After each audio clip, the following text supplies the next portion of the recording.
Baik, sekarang saya bersama Bapak Bambang Wijanarko selaku Wakil Ketua Aprindo Jawa Tengah ya Pak. Yeah. Sekaligus pakar ahli ban yang bersertifikasi internasional Pak. Mungkin bisa dijelaskan profil singkatnya dulu Pak. Ya, saya tuh beberapa waktu yang lalu pernah bekerja di pabrik pelek ya. Jadi pabrik pelek racing dan kemudian saya menjadi penjual ban, distributor ban. Cuman saya lahir di toko ban istilahnya karena orang tua saya berjualan ban sejak saya masih kecil, masih balita. Nah, disitulah saya pertama kali mengenal ban, terus kemudian saya banyak berhubungan dengan technical ban, tapi atas jawaban orang tua saya tidak pernah puas saat itu. Jadi kemudian saya mencari tahu kemana-mana tentang ban ini. Ya. Oke, langsung aja mungkin ke topik yang lagi hangat-hangatnya nih Pak, tentang ban vulkanisir di Transjakarta yang kemarin sempat jadi sorotan publik Pak. Mungkin dari Pak Bambang Wijanarko sendiri yang sempat diwawancari beberapa media, ada yang bisa diluruskan Pak terkait itu Pak? Ya, setahu saya Transjakarta tidak menggunakan ban vulkanisir. Mereka selalu menggunakan ban orisinil atau ban keluaran pabrikan. Namun tidak menutup kemungkinan sebetulnya jika mereka mau pakai vulkanisir pun tidak ada masalah gitu. Karena apa sih masalahnya dengan ban vulkanisir kan nggak ada ya. Iya. Yang polemik-polemik yang dari publik yang muncul apa saja Pak yang dipermasalahkan sepemahaman dari Pak Bambang? Jadi yang saya baca dari beberapa media dan yang saya dengar itu banyak orang yang tidak tahu tentang ban, kemudian berkomentar menimpali kasus yang terjadi itu seolah-olah itu adalah ban vulkanisir yang digunakan oleh Transjakarta. Kemudian telapaknya mengelupas. Padahal ban orisinil atau keluaran pabrikan pun itu ya bisa terjadi telapak mengelupas begitu. Analisa mungkin dari Pak Bambang melihat kondisi itu apa Pak yang terjadi, kenapa ban tapaknya itu mengelupas Pak? Telapak bisa mengelupas itu karena ban pernah mengalami kekurangan tekanan angin saat berjalan, atau kemudian ban itu sudah kempes, kehabisan angin sama sekali dan dipaksa untuk berjalan. Hanya ada dua kemungkinan, kekurangan tekanan angin, dipaksa berjalan, itu namanya circumferential damage. Kalau yang kehabisan tekanan angin sama sekali namanya run flat. Nah, keduanya itu bisa memicu telapak sampai terlepas. Cuman bedanya kalau circumferential damage itu biasanya hanya telapaknya mengelupas. Kalau run flat, dinding sampingnya tercabik-cabik. Gitu.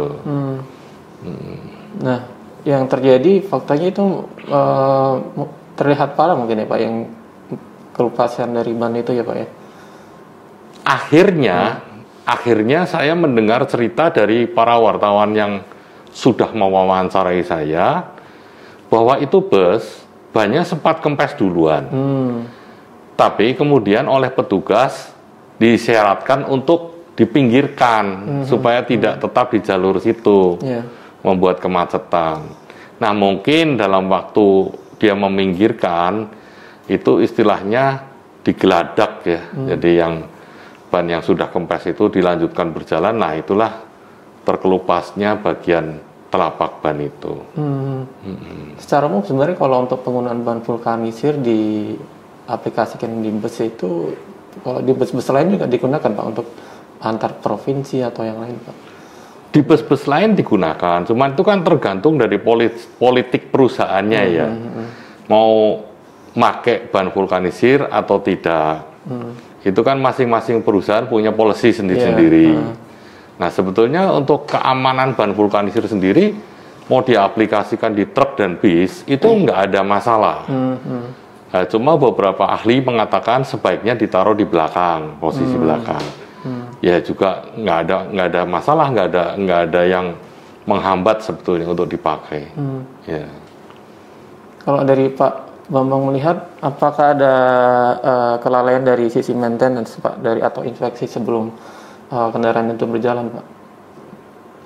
Ini berbeda kasus dengan ban lepas ya.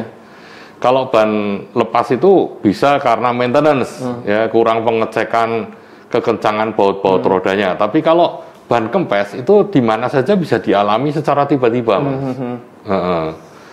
Jadi nggak berhubungan dengan maintenance-nya. Kalau ban kempes ya itu nasib gitu. Terjadinya bisa di mana-mana dan kapan saja. Termasuk muatan dari penumpang sendiri itu berpengaruh Pak, karena kan itu di jam sibuk kalau salah itu tentu kan muatan penumpang sangat banyak. Kalau ban yang diaplikasikan di bus itu tidak mengalami siksaan overloading seperti di truk. Jadi itu masih dalam range yang masih bisa ditanggung oleh ban itu. Dengan kondisi jalur dari Transjakarta kan kita ketahui kan beton Pak, itu juga berpengaruh Pak? Enggak sama sekali enggak ada pengaruh. Ya. Dengan kasus ini ya, nggak ada hubungannya. Gitu. Nah, dari kejadian ini mungkin saran dari Pak Bambang kepada operator bus, baik Transjakarta atau yang operator bus lain Pak, untuk penggunaan ban vulkanisir. Untuk penggunaan ban vulkanisir itu sebetulnya kan dunia juga menyarankan ya. Jadi seperti ECE ya, Economic Commission of Europe sendiri itu pada paragraf 54 juga tertulis penggunaan ban itu harus bisa memiliki kemampuan untuk di-retreat, untuk kemampuan untuk divulkanisir gitu. Jadi dunia barat dengan teknologi yang sudah maju pun mereka menginginkan ban yang satu bisa fuel saving, menghemat BBM. Terus yang kedua bisa long mileage atau lebih panjang. Yang ketiga low noise atau tingkat kebisingannya rendah. Yang keempat ini harus good retreatability. Jadi kemampuan untuk divulkanisir harus bisa ban ini. Gitu. Kenapa? Karena dunia barat itu memikirkan tentang keseimbangan alam ya. Jadi untuk membuat satu buah ban itu kan dibutuhkan karet kira-kira 50 kg gitu. Kalau terus-menerus disadapin karet baru, nah nanti kan cepat habis. Hutan karetnya ini cepat habis. Jadi kalau divulkanisir itu mengurangi itu. Yang kedua tentang bangkai ban sendiri kan itu sulit untuk terolah gitu ya. Jadi mengurangi bangkai ban itu dengan cara juga memvulkanisir. Sebetulnya orang barat lebih berpikir tentang keseimbangan alam. Nah, kalau orang Indonesia mungkin tidak memikirkan karena apapun ada di sini. Benar. Gitu. Tapi sebenarnya Pak, kalau dari pihak operator bus atau PO bus itu ketika dia memutuskan menggunakan ban vulkanisir, orientasi lebih ke safety-nya atau ke cost-nya Pak sebenarnya Pak? Ke cost-nya. Ke cost-nya. Termasuk Transjakarta ini, kalau Pak Bambang melihat lebih ke karena cost-nya atau ke safety-nya? Di Transjakarta setahu saya mereka tidak pernah punya vendor vulkanisir. Yang digunakan hanya ban ori sejauh yang saya tahu ya. Ini jadi pertanyaan sendiri ya Pak, untuk kenapa mereka menggunakan ban vulkanisir menurut Pak Bambang? Yang kemarin itu saya yakin itu bukan ban vulkanisir. Itu adalah ban ori. Oh, ban ori Pak. Ban ori. Justru itu ban ori Pak. Dan penyebabnya apa Pak sebenarnya Pak itu? Penyebabnya ya karena kekurangan tekanan angin itu. Atau kehabisan sama sekali. Tetap dijalankan terus kemudian mengelupas lah. Makanya ada apa istilahnya mengkambing hitamkan merek ban itu ya Pak yang kemarin ya Pak?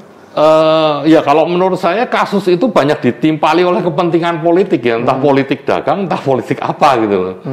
Jadi semakin rumit ceritanya karena yang berbicara di situ bukan pakar-pakar ban semua. Kebetulan Direktur Transjakarta sendiri kan bukan seorang ahli ban, sehingga ketika menangkis atau menjawab pertanyaan dari netizen jadi nggak akurat. Sedangkan pertanyaannya yang dibombardirkan kepada beliau kan juga acak-acakan, bukan pertanyaan yang spesifik tentang technical ban gitu. Artinya pilihan dari Transjakarta untuk tidak menggunakan ban vulkanis tepat untuk Pak Bambang dari sisi safety, Pak, karena kan kita ketahui ya Transjakarta kan intensitas untuk mobilitasnya sangat tinggi sekali untuk itu. Ya, cuman dari sisi safety itu keduanya bisa, ban ori ya bisa, ban vulkanisir bisa. Bedanya hanya ban vulkanisir itu kan kehidupan kedua dari sebuah ban. Ban yang telah mati dihidupkan kembali, dipasang casing lagi. Dipasang telapak lagi. Ya, kalau casingnya tidak terlalu dipaksa untuk bekerja keras pada kehidupan pertamanya, saya kira masih layak untuk digunakan sebagai bahan vulkanisir. Gitu. Sampai ke berapa kali pakai, Pak, untuk tergantung dari SOP penggunaannya. Kalau bannya terlalu dipaksa untuk muatan berat, untuk sampai panas, sering kepanasan, itu juga nggak baik untuk casing itu. Segala barang teknik kan ada usianya ya, usia tekniknya. Nah, itu. Jadi sekalipun sampai 3 kali ketika ban itu dinilai layak, itu masih bisa dipakai juga ya, Pak? Masih bisa. Saya beri contoh. Dalam dunia penerbangan, itu ban pesawat terbang sama sekali dari sisi bisnis tidak menarik bagi pabrikan ban. Tapi pabrikan ban tetap harus membuat ban pesawat terbang agar dia gengsinya bisa tinggi. Ya. Tapi apa yang terjadi? Satu maskapai penerbangan membeli satu buah ban untuk pesawat terbang itu bisa divulkanisir sampai 5-6 kali. Ya, kenapa? Karena SOP di dunia penerbangan sangat bagus. Sehingga ketika dia landing atau take off, sebelumnya itu pasti ada pemeriksaan ya, sebelum take off ya. Pemeriksaan yang ketat sekali terhadap ban itu, kemampuannya seperti apa gitu. Dan untuk memutuskan divulkanisir kembali pun mereka kan SOP-nya juga berat sekali. Baik. Menarik sekali, Pak. Mungkin terakhir, Pak, dari Pak Bambang, mungkin ini kan masih PR buat publik, bahwasanya mereka kurang teredukasi tentang penggunaan ban vulkanisir. Mungkin apa yang bisa disampaikan, Pak? Ban vulkanisir sih sah-sah saja untuk digunakan. Ya, cuman gini, pada proses vulkanisir itu kualitas ban vulkanisir ditentukan oleh pembelinya. Berbeda dengan ban ori. Ban ori itu kualitasnya sudah ditentukan oleh pabriknya. Yang Anda mau tidak mau beli ya sekualitas, semua sama. Ya. Ketika saya memproduksi sebuah ban, saya pabrik ban nih. Anda membeli, Anda tidak bisa menawar kualitasnya. Saya produksinya ini, satu baris ini produksinya sama kualitasnya. Tapi ketika Anda ingin membeli produk vulkanisir dari saya, Anda punya casing. 10 casing dikasih ke saya. Saya cek ternyata hanya 5 yang layak. Saya vulkanisir yang 5. Terus Anda ngomong ke saya, Pak, tolong ini yang 5 divulkanisir lagi, jangan ditolak. Ya saya akan menuruti dengan catatan risiko tanggung Anda sendiri. Kalau sampai terjadi meledak atau lepas vulkanisirnya, Anda menyanggupi ya saya produksi. Ya. Terus juga saya menawarkan bahan vulkanisir. Pak, ini harganya 1.500.000. Terus Anda menawar 1 juta, masih masuk di hitungan saya produksi. Nah, akibatnya vulkanisirnya ada yang bagus, ada yang buruk. Tergantung harganya. Jadi, produk ban vulkanisir itu ditentukan oleh pembelinya. Kalau ban ori ditentukan oleh pabriknya. Gitu. Tapi kalau saran saya dalam menggunakan ban vulkanisir, carilah pabrik dengan kredibilitas yang bagus, yang ketat, terus dengan peralatan yang modern, yang mumpuni, ya. Jadi untuk memperoleh kualitas yang bagus dari sebuah vulkanisir ya harus dilewati segala macam pre-check untuk sebelum dilakukan vulkanisir. Secara umum kalau pengaman dari Pak Bambang, kualitas pabrikasi bahan vulkanisir di dalam negeri seperti apa, Pak? Yang sudah teknologi dan mutu dari bahan vulkanisir sendiri. Mereka bisa membuat bahan vulkanisir yang kualitasnya mendekati bahan orisinil, mendekati gitu. Tapi ada juga pabrik vulkanisir yang dalam tanda kutip agak ceroboh. Itu ya setiap bahan diproduksi aja, dibuat aja. Layak atau tidak layak ya udah, pokoknya kalau sudah dikasihkan sama si pembelinya, ini bahannya ya saya bikin gitu. Dan jumlah itu nggak banyak Pak untuk yang memang dia layak untuk produk yang digunakan untuk vulkanisir. Kebanyakan pabrik lebih banyak yang mempertahankan SOP. Cuman yang dalam tanda kutip ceroboh tadi hanya sedikit. Cuman kan sering membuat kotor jadinya, mengotori semuanya. Dianggapnya oh semua pabrik vulkanisir begitu. Ya. Tapi kenapa dari pabrikan ban sendiri tidak tertarik untuk masuk di industri ini? Ada ya? Ada pabrikan ban seperti contoh ya, misalnya Bridgestone, Goodyear atau dan lain, itu mereka punya produksi vulkanisir juga, gitu. Dan sudah dipasarkan di dalam negeri atau gimana? Ada beberapa, sudah. Ya. Baik. Oke, terima kasih Pak Bambang atas kesempatan yang sudah berkenan hadir di Transgo. Terima kasih banyak. Salam sehat selalu, Pak. Terima kasih. Ya.